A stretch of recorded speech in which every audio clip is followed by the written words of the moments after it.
Kristen Currie. Good news is we no longer have a severe thunderstorm warning in place for San Saba County. That storm has now moved out of the viewing area. Still a few spots of rain behind it, but the worst of the storm has passed. I am still watching these storms trying to bubble up in western Llano County.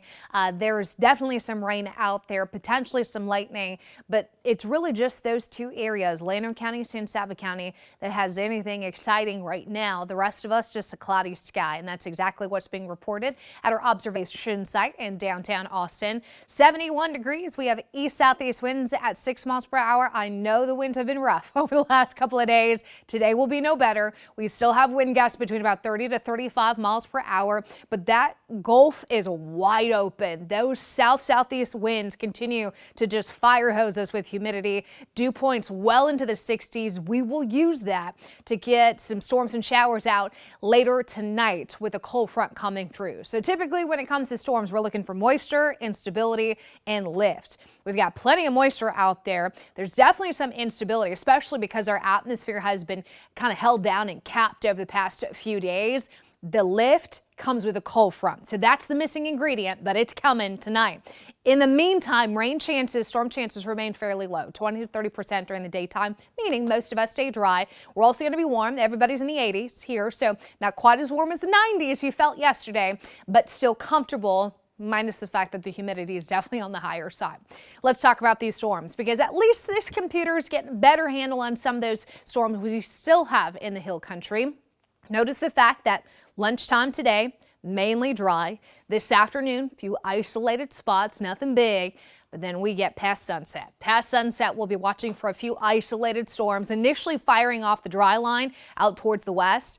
These are going to be isolated, but potentially on the strong to severe side. The main line, that main lift, the missing ingredient, comes in after midnight, it's looking like. So this is largely going to be as we get past midnight into Easter Sunday before sunrise. Hill country, watch out. Some of those storms could get mean with hail and wind. It does look like those storms are going to lose some energy, lose some steam approaching the Austin Metro. That's the good news. And then this computer completely breaks that line apart by the time it hits our eastern counties. I'm still thinking some storms and showers might have enough to get there, but you're noticing for the afternoon, evening hours, other than a few isolated storms lingering along that front, most of your Sunday afternoon and evening will be dry. I'm most concerned about what's happening between about 1 a.m.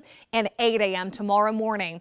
2 out of 5 risk. That does increase as you work further towards the north and west, San Angelo, big country as a whole, and for a pretty rough evening with storms and showers. But heads up, we've got up to egg-sized hail. That's what those little black lines mean on top of the yellow. That yellow means hail is possible. The black lines mean big hail is possible. Egg size or bigger.